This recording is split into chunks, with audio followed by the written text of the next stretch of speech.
Jenazah korban dugaan salah tembak oleh polisi di Makassar, Sulawesi Selatan disambut histeris keluarga dan kerabat. Insiden penembakan terjadi saat petugas berusaha membubarkan warga yang terprovokasi dan akan main hakim sendiri.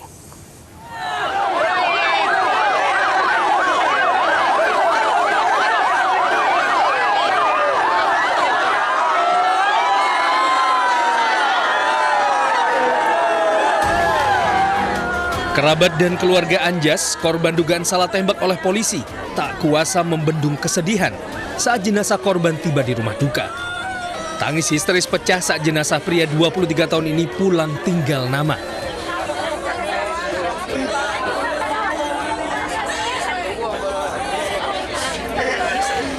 Anjas merupakan satu dari 3 korban yang mengalami luka tembak saat penyidik dari Polres Pelabuhan mengeluarkan tembakan peringatan. Keluarga mendesak kasus ini dituntaskan, terlebih karena pelaku adalah personel polisi. Kita maunya Pak, supaya pelakunya terus selesai bukan benar.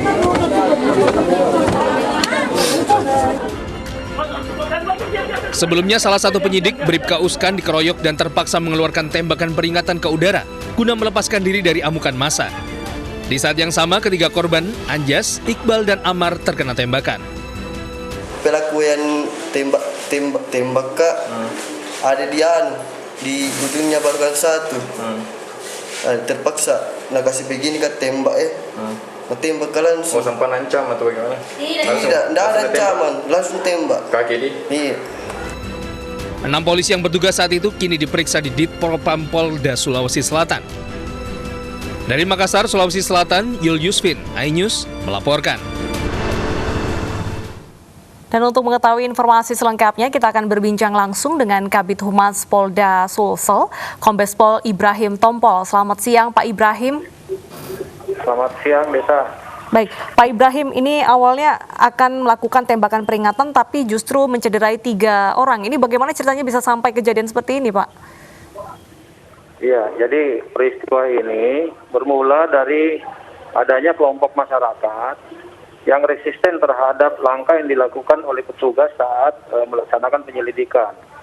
Di mana pada saat anggota tersebut melaksanakan penyelidikan, ditemukanlah kelompok masyarakat yang sedang minum-minum.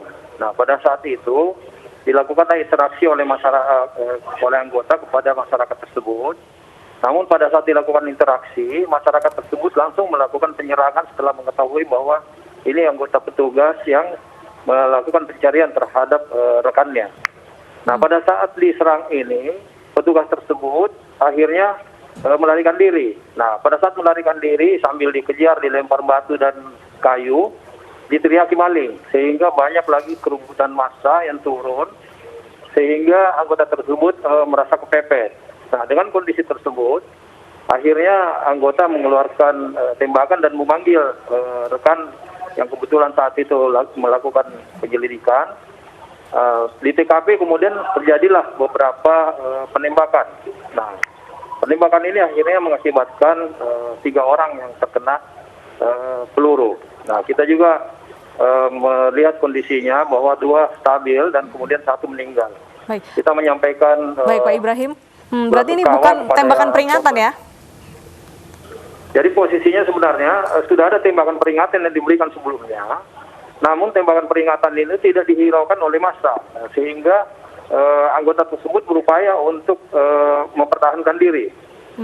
Nah, begitu sudah dikeluarkan tembakan peringatan, kemudian apakah memang polisi ini mengarahkan senjata kepada yang menyerangnya dan terluka 3, ini 3 orang ini dari 1 tembakan atau 3 tembakan yang berbeda? Iya, jadi dari pendalaman yang dilakukan oleh Propam, memang anggota ini kan kondisinya juga sudah babak belur. Nah, beberapa luka dari hasil pemeriksaan medis juga, beberapa luka di tubuhnya akibat pengeroyokan tersebut. Nah, ini pada saat diinterogasi ditanya bahwa memang situasinya sudah diserang oleh massa, sehingga dia melakukan penembakan peringatan itu tidak dihiraukan oleh massa, kemudian dia tetap melakukan penembakan yang mengarah, tetapi dia mengarahkan kepada ke bawah, jadi bagian melumpuhkan yang disampaikan di dalam pemeriksaan. Ada penjelasan kenapa mengenai ketiga korban, yang mana juga salah satu adalah anggota kepolisian? Iya, jadi ini kan memang kita harus mendudukkan segala faktanya dan kronologis kejadiannya dengan fakta-fakta yang benar. Termasuk juga proses-prosesnya, apakah ini sesuai prosedur, kita akan dudukkan ke depan. Saat ini Propam sudah melakukan pendalaman dan sudah memeriksa kurang lebih sekitar 16 orang personil. Nah, hal ini untuk melakukan penilaian dan pendalaman apakah petugas yang bertugas saat itu sesuai dengan prosedur. Prosedurnya sebenarnya seperti apa, Pak? Ketika polisi diperbolehkan mengeluarkan tembakan peringatan, kemudian tembakan untuk membela diri, itu apa indikatornya? Memang ini ada indikator pengukuran terkait masalah proses penembakan ini. Tetapi pada kondisi ini, kami nanti akan menyampaikan setelah mungkin ada pemeriksaan Propam agar nanti tidak bias dan memang kita menyampaikannya sesuai dengan fakta dan hasil pendalaman yang benar. Baik, terima kasih Pak Ibrahim atas penjelasannya. Semoga kasus ini bisa segera menemukan titik temu dan juga kesimpulan.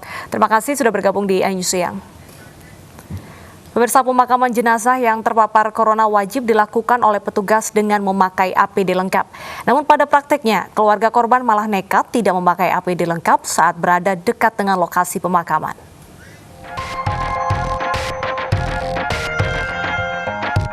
Protap pemakaman jenazah yang terpapar corona wajib dilakukan petugas dengan memakai APD lengkap. Namun sayang, sebuah pemakaman pasien positif COVID-19 di Duku Karangtanjung, Desa Pelem Gadung, Kecamatan Karangmalang, Sragen, malah membuat heboh masyarakat. Pasalnya dalam pemakaman jenazah yang terpapar corona tersebut, dari 6 petugas semua memakai APD lengkap. Namun pihak keluarga jenazah di pemakaman nekat tidak memakai APD dan berjarak sangat dekat dengan petugas. Sementara perangkat desa sudah mengimbau masyarakat untuk selalu menggunakan APD jika berada di lokasi saat proses pemakaman jenazah pasien COVID-19. Ya, tetap harus pakai APD dan perlengkapan yang lainnya sesuai protokol kesehatan terkait masker, sepatu boot, itu juga Pak. Pemerintah desa juga sudah memberikan bantuan APD bagi petugas di pemakaman dan keluarga yang ingin melihat proses pemakaman dari jarak dekat. Dari Sragen, Jawa Tengah, Joko Piroso, iNews melaporkan. Hari ini 81 relawan jalani penyuntikan vaksin dosis kedua. Penyuntikan berlangsung di 5 lokasi uji klinis di Bandung, Jawa Barat.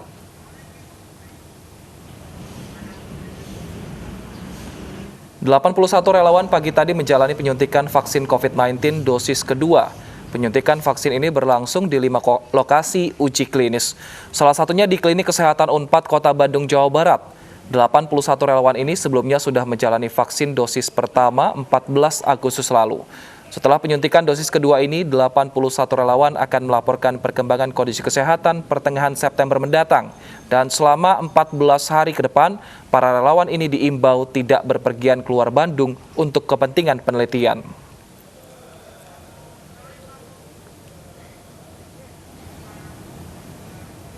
Sebelumnya, Gubernur Jawa Barat Ridwan Kamil, Kapolda Jawa Barat, Irjen Pol Rudi Sufahriyadi, Pangdam 3 Siliwangi, Majen TNI Nugroho Budi, dan Kajari Jabar Ade Adiaksa telah menjalani penyuntikan vaksin Jumat pekan lalu.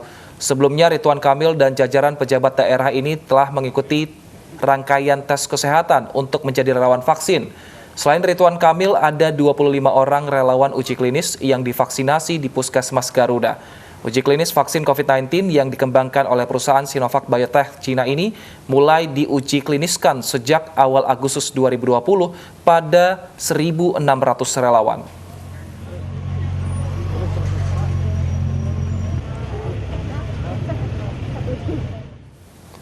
Dan untuk mengetahui informasi selengkapnya, sudah ada rekan Desi Juliani di Klinik Kesehatan Unpad Bandung, Jawa Barat. Selamat siang Desi, apakah seluruh relawan sudah dilakukan penyuntikan siang hari ini? Ya, selamat siang Diata dan Wilson. Hingga siang hari ini baru saja penyuntikan dosis kedua vaksin COVID-19 terhadap para relawan uji klinis vaksin COVID-19 selesai dilakukan di Klinik Kesehatan Unpad. Untuk di Klinik Kesehatan Unpad sendiri tercatat ada 19 relawan yang melakukan penyuntikan vaksin dosis kedua dari total 81 relawan yang terbagi ke dalam 5 lokasi uji klinis. Dan untuk di Unpad sendiri di sini di Klinik Kesehatan tadi untuk penyuntikan dimulai sejak pukul 8.30 pagi yang terbagi ke dalam 3 sesi. Ada 8.30, kemudian juga pukul 9.15 dan juga terakhir pukul 10. Dan tadi kami sempat berbincang bersama dengan salah satu relawan yang menyatakan bahwa tidak ada efek samping yang begitu membutuhkan perawatan medis seperti itu. Dalam artian sejauh ini relawan tersebut hanya merasakan efek samping dalam batas yang wajar, seperti misalnya pegal-pegal di bagian daerah yang disuntik, kemudian juga ada efek sedikit mengantuk dan juga memang agak sedikit menggigil, tapi ketika dicek suhu tubuhnya dalam batas normal, yaitu 36 derajat Celcius.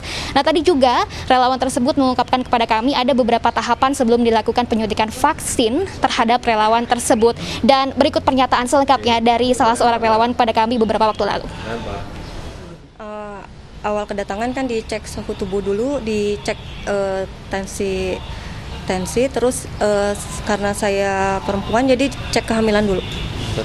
Cek kehamilan lagi.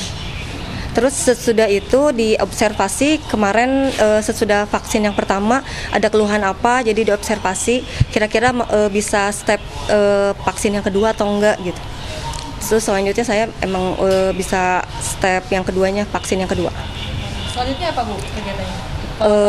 Jadi sama diobservasi lagi 14 hari, saya mencatat setiap keluhan selama 14 hari. Mungkin saya menjadi salah satu contoh biar masyarakat tuh nggak takut gitu. Terus mungkin dengan vaksinnya segera diregister, jadi cepat ditemukan dan pandemi COVID-19 segera berakhir. Setelah ini kapan lagi balik sini? Tanggal 16 September, jadi 14 hari sesudah. Ngapain rencananya? Saya kurang dijelasin. Mungkin observasi yang 14 hari ini ada keluhan apa gitu.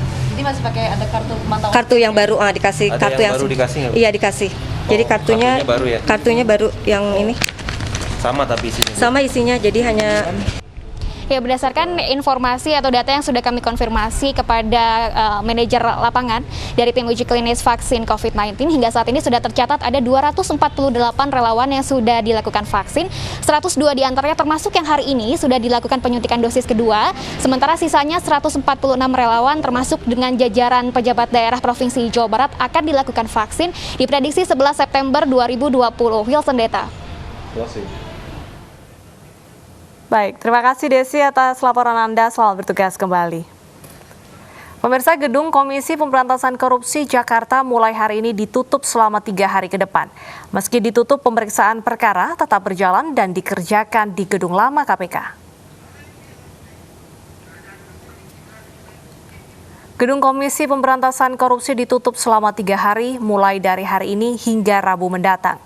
Keputusan ini diambil pasca 23 pegawainya dan salah satunya penyidik senior Novel Baswedan dan seorang tahanan KPK terkonfirmasi positif COVID-19. Meski demikian, pemeriksaan perkara tetap dilakukan di gedung C1 atau gedung lama KPK. Rencananya jika gedung KPK sudah kembali dibuka, para pegawai akan bekerja dengan pengaturan sistem kerja sesuai dengan protokol kesehatan COVID-19. Setiap harinya akan dibagi 2 shift, sehingga gedung perkantoran hanya akan terisi 50% pegawai di setiap shiftnya. Sebagai antisipasi menyebarnya virus COVID-19 di areal gedung KPK, hari ini Sabtu 29 Agustus 2020, Biro Umum KPK melakukan penyemprotan disinfektan ke seluruh ruangan di areal gedung Merah Putih, Kafling C1 dan juga rutan cabang KPK. Selanjutnya, selain itu juga dilakukan fogging ke seluruh ruang kerja maupun areal-areal ruang-ruang lainnya. Untuk mengetahui informasi selengkapnya sudah ada rekan Ririn Oktaviani di Gedung KPK Jakarta. Ya Ririn, dengan ditutupnya Gedung KPK untuk sementara, apakah penyelidikan dan penyidikan masih tetap berlanjut?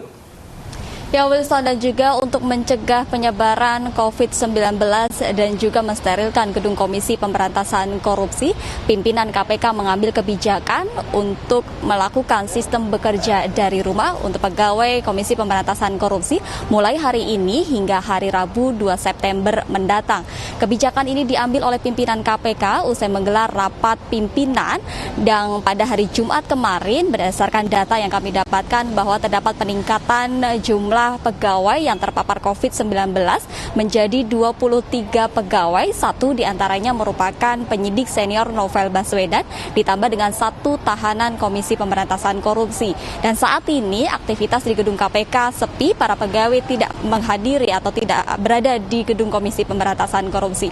Namun memang akan tetapi sejumlah kegiatan dari Komisi Pemberantasan Korupsi ini memang tidak dapat dilakukan di rumah, khususnya yakni adalah kedeputian penindakan. Oleh karena itu, pemeriksaan terhadap perkara yang saat ini ditangani oleh Komisi Pemberantasan Korupsi tetap dilaksanakan, namun KPK memberikan prioritas terhadap perkara-perkara khususnya yang berdasarkan undang-undang. Tersangka tersebut masa tahanannya sudah hampir habis, oleh karena itu perlu dilakukan penindakan lebih lanjut. Tentunya pemeriksaan terhadap tersangka maupun saksi-saksi dilakukan dengan mengedepankan protokol kesehatan. Sementara itu, Deta dan juga Wilson berkaitan tentang sidang kode etik Firly Bahuri, yakni Ketua Komisi Pemberantasan Korupsi berkaitan dengan helikopter mewah yang sedianya akan digelar hari ini, kemudian dilakukan penjadwalan ulang, yakni pada hari Jumat 4 September 2020 pada pukul 9 pagi dikarenakan adanya penutupan gedung Komisi Pemberantasan Korupsi. Dan berkaitan tentang penutupan gedung Komisi Pemberantasan Korupsi ini, nantinya pegawai KPK akan kembali bekerja pada hari Kamis. Tentunya kebijakan-kebijakan telah disiapkan oleh pimpinan Komisi Pemberantasan Korupsi, yakni diantaranya adalah membagi para pegawai 50% bekerja dari rumah dan 50% bekerja di kantor. Bagi para pegawai yang kemudian bekerja di kantor ini nantinya akan terbagi menjadi 2 shift, yakni sebagian pegawai akan mulai bekerja dari pukul 8 pagi hingga pukul 5 sore dan juga sebagian lainnya akan bekerja dari pukul 12 hingga pukul 8 malam. Tentunya juga penyemprotan disinfektan juga dilakukan baik di ruang-ruang Komisi Pemberantasan Korupsi maupun di ruang tahanan Komisi Pemberantasan Korupsi. Baik, terima kasih Ririn atas informasi Anda. Selamat bertugas kembali.